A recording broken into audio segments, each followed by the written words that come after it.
28 September 2024 রোজ শনিবার বিকাল 4:30 সময় মাওলানা ভাসানী বিজ্ঞান ও প্রযুক্তি বিশ্ববিদ্যালয়ের কেন্দ্রীয় মাঠে এমবিএস2 স্পোর্টস ক্লাবের আনুষ্ঠানিকভাবে যাত্রা শুরু হয়। এই অনুষ্ঠানের প্রধান অতিথি হিসেবে উপস্থিত থেকে শুভ উদ্বোধন ঘোষণা করেন মাননীয় ভাইস চ্যান্সেলর অধ্যাপক ডক্টর মোহাম্মদ আনোয়ারুল আজিম আখন্দ স্যার। বিশেষ অতিথি হিসেবে উপস্থিত ছিলেন লাইফ সায়েন্স অনুষদের ডিন অধ্যাপক ডক্টর মোহাম্মদ উমর ফারুক, বিজ্ঞান অনুষদের ডিন অধ্যাপক ডক্টর মোহাম্মদ ইদ্রিস আলী এবং প্রক্টর অধ্যাপক ডক্টর মোহাম্মদ ইমাম হোসেন স্যার।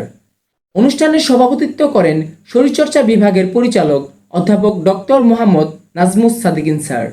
উদ্বোধনী অনুষ্ঠানের উপলক্ষে গার্ডিয়ান্স অফ বিজয়ঙ্গন এবং হাতির কবর এক্সিলেন্সের মধ্যে একটি প্রীতি ফুটবল ম্যাচের আয়োজন করা হয়। এই অনুষ্ঠানে শরীরচর্চা শিক্ষা বিভাগের কর্মকর্তা এবং কর্মচারীরা সার্বিক সহযোগিতা করেন। অনুষ্ঠানে আরও উপস্থিত ছিলেন সহকারী প্রক্টর মোহাম্মদ আব্দুল হালিম, মা ভাবী প্রবি স্পোর্টস ক্লাবের সভাপতি মোহাম্মদ রাকিবুল ইসলাম ও সাধারণ সম্পাদক অনিক ইসলাম উপসহ ক্লাবের অন্যান্য সদস্য ও সাধারণ শিক্ষার্থীরা। বিজয়ীদের হাতে পুরস্কার বিতরণ ও গ্র্যান্ড ডিনারের মাধ্যমে অনুষ্ঠানটি সমাপ্ত হয়। এমবিএস2 স্পোর্টস ক্লাবের এই নতুন যাত্রা সকলের জন্য শুভ এবং সফল হোক। আসসালামু আলাইকুম।